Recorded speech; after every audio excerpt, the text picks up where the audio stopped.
Hello दोस्तों, मैं सचिन कुमार स्वागत करता हूं आपका स्माइल मेकर। तो दोस्तों, कैसे आप लोग? उम्मीद करता हूं अच्छे होंगे और अपनी पढ़ाई भी अच्छे से कर रहे होंगे।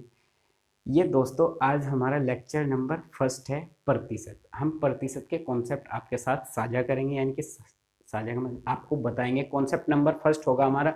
मैं आपको कॉन्सेप्ट के अनुसार ही पूरा परसेंटेज बताऊंगा, यानी कि किस प्रकार से क्वेश्चन करेंगे। हम जीरो से लेके बिल्कुल वही हाई लेवल तक क्वेश्चन को अटेम्प्ट करने की पूरी कोशिश करेंगे। हमारा टारगेट होगा लास्ट में एसएससी सीजीएल मेन के क्वेश्चन को भी क्रैक करना। किस प्रकार से कम समय में हम एसएससी सीजीएल के क्वेश्चन भी क्रैक करेंगे। लेकिन क्या करते हैं, स्टार्टिंग से सीखेंगे कॉन्सेप्ट वन से। ठीक है, जो हमारा आज का कॉन्सेप्ट नंबर फर्स्ट है वो है प्रतिशत कमी पर आधारित। ठीक है, और पूरा प्रतिशत किस पर आधारित होगा? रेट पर, यानी कि जितना प्रतिशत दे कर रखेगा हम पूरी रेट ही रखेंगे और कुछ नहीं करेंगे इसमें। ठीक है, क्या बेस रहेगा आज का हमारा पूरा टॉपिक? प्रतिशत, और प्रतिशत से ही हम सभी क्वेश्चन को सोल्व करेंगे।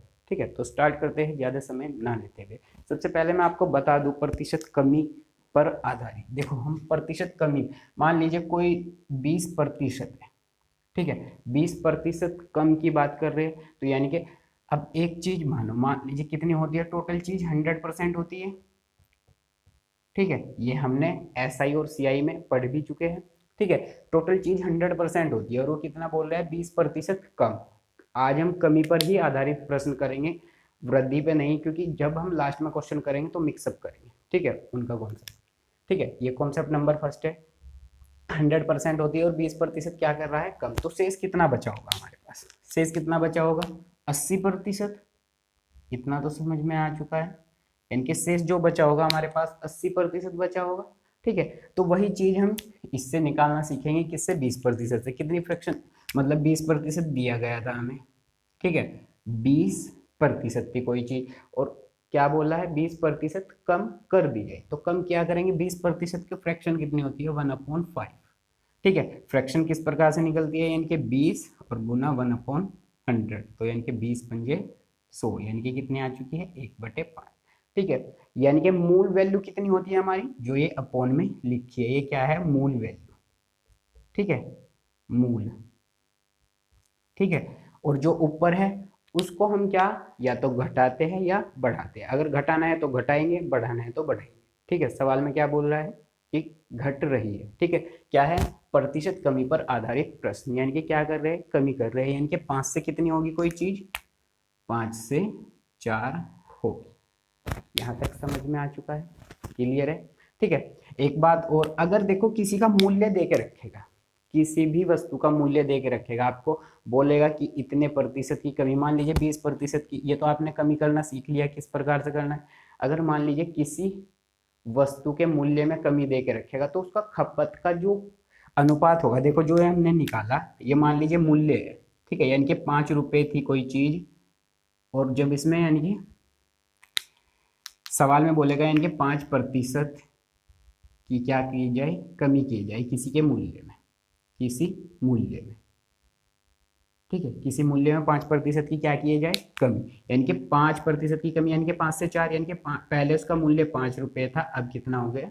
4 रुपये। यहाँ तक क्लियर है? यह है मूल्य की, यानी कि मूल्य। ठीक है, ये मूल्य का अनुपात आ चुका है, एक तरीके का अनुपात मान सकते हैं आप इसको। ठीक है, अब जो खपत का जो अनुपात होगा, खपत, खपत का मतलब यानी कि जो चीज हम ला रहे थे, मान लीजिए हम 5 रुपए में पहले 4 चीजें ला रहे थे। ठीक है, वो उल्टा होगा इसके। ठीक है, जो अनुपात आएगा हमारा वो मान लीजिए कोई, एक बात आप सोचो, किसी चीज का जब मूल्य सस्ता हो जाता है यानी कि कम हो जाता है, तो चीज क्या लाते हैं? अधिक लेके आते हैं। इतना तो बात कॉन्सेप्ट क्लियर है। यानी कि जब कम होगी चीज की मूल्य की वैल्यू, तो हम क्या, चीज अधिक लेके आएंगे। अगर मूल्य की कीमत बढ़ जाएगी तो चीज क्या हो जाएगी? कम हो जाएगी। ये तो क्लियर है सबको? ठीक है, तो वही हमने यहाँ पे किया। यानी कि अगर 5 रुपए थी किसी वस्तु की कीमत, तो वह 4 यूनिट लाते थे। यूनिट लिख लो इसको। ठीक है, यूनिट। ठीक है, और जब 5 रुपए क्या हुआ? मूल्य घटा, यानी कि 4 रुपए रहेगा, तो हम कितना ला रहे हैं? 5 यूनिट। तो अधिक ला रहे, नहीं ला रहे? यहाँ तक क्लियर समझ में आ चुका है? ठीक है, यही कॉन्सेप्ट हम आज क्वेश्चन में सोल्व करेंगे, और सभी क्वेश्चन इसी प्रकार से करेंगे। देखते हैं क्या अप्रोच लगाते हैं। कॉन्सेप्ट नंबर फर्स्ट होगा प्रतिशत कमी पर आधारित प्रश्न। ठीक है, तो देखते हैं पहला क्वेश्चन। तो देखते हैं दोस्तों इस क्वेश्चन को किस प्रकार से करेंगे। ठीक है, ताकि हमारा जो कॉन्सेप्ट है आज का वो क्लियर हो सके। ठीक है, इसी प्रकार से छोटे छोटे प्रश्न से हम क्या बड़े की ओर बढ़ेंगे। ठीक है, देखो सीता की आय गीता की आय से 10% कम है, बताइए गीता की आय सीता की आय से कितने प्रतिशत अधिक है। ये हमसे सवाल में पूछ रहा है, तो हम ज्यादा समय ना वेस्ट करते हैं, क्योंकि हमें मालूम है कितना है, रेट कितनी है हमारी 10% है। 10% की फ्रैक्शन कितनी होती है, 1/10। क्लियर है यहाँ तक। तो यानी कि कम हो रही है, देखो कम का मतलब है यानी कि कोई चीज पहले 10 थी तो कितनी रह चुकी है, 9। यहाँ तक समझ में आ चुका है।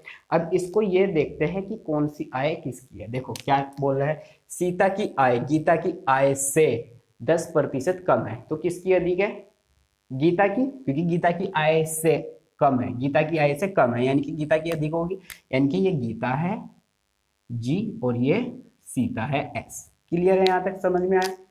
अब पूछ रहा है गीता की आय यानी कि गीता की आय गीता की आय सीता की आय से कितने प्रतिशत अधिक है, यानी कि ये अधिक है इससे, गीता से कितनी अधिक है। देखो आप खुद सोचो यहाँ कितना अधिक है, अंतर कितना है दोनों में, 1 है। क्लियर है, 1 अधिक है, और पूछ रहा है किसकी आय से, सीता की आय से। ठीक है, सीता की आय से कितनी प्रतिशत अधिक है, तो गीता की आय बतानी ना, तो 1 अधिक है और किस पे, 9 पे गुना 100 कर देंगे, तो राइट आंसर कितना होगा हमारा, ऑप्शन नंबर फर्स्ट, यानी कि कितना आ जाएगा, 11 सही 1/9%। ऑप्शन। तो देखा हमने किस प्रकार से क्वेश्चन को सोल्व किया। ठीक है, अब बढ़ते हैं नेक्स्ट क्वेश्चन की ओर। तो देखते हैं दोस्तों इस क्वेश्चन को किस प्रकार से सोल्व करेंगे। देखो, चीनी का मूल्य 20% घट गया, ज्ञात कीजिए कि उपभोक्ता पहले जितने व्यय में कितने प्रतिशत अधिक चीनी प्राप्त करेगा। यह हमें सवाल में बताना है, तो किस प्रकार से करेंगे। देखो आपको मालूम है कितनी 20% क्या करना है, कब 20% की कितनी फ्रैक्शन होती है, 1/5, यानी कि 5 से 5 रुपए थी पहले किसी चीज की कीमत यानी कि मूल्य। ठीक है, तो वो कितना हो चुका है, 4 रुपए। क्लियर है, यहाँ तक कोई प्रॉब्लम नहीं। ये था मूल्य का।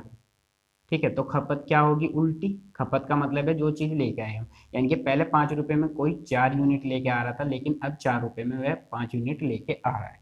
तो कितना बढ़ रही है, कितना अधिक लेकर आ रहे हैं, वो लेकर आ रहे 1, और किस पर अधिक लेकर आया, इस 4 पे, यानी कि पहले जितने मूल्य पे। ठीक है, कितना, 4/4 गुना क्या कर देंगे 100, तो कितना आ जाएगा 25% हमारी इज करेक्ट आंसर। ठीक है, समझ आए। अब बढ़ते हैं एक और क्वेश्चन। तो देखते हैं दोस्तों इस क्वेश्चन को किस प्रकार से सोल्व करेंगे।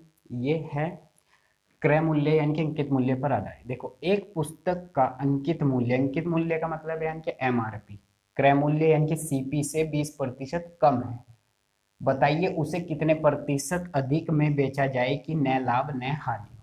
ठीक है, एक बात बताओ, जब न तो लाभ हो रहा हो न हानि हो रही हो, तो हमें चीज किस पर बेचनी चाहिए, हमें चीज बेचनी चाहिए ओनली ऑन एमआरपी।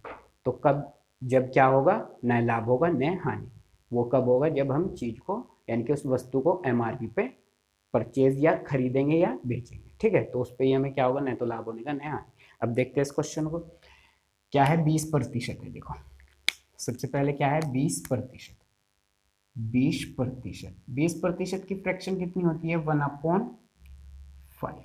क्लियर है। अब वो क्या कह रहा है, 5 कम हो रही है ना, यानी कि कोई चीज पहले 5 था किसी का रेट, अब कितना हो चुका है, 4 रुपए माना है, ये हमने रुपए मान, हम इसको मानते ही नहीं वरना आपको कंफ्यूजन हो जाएगा। ठीक है, अब क्या करेंगे, 5 से 4 हुआ है, 5 क्या है, देखो अंकित मूल्य क्रय मूल्य से 20% कम, यानी कि ये क्या है, ये है सीपी और ये है क्या, एमआरपी। क्लियर है।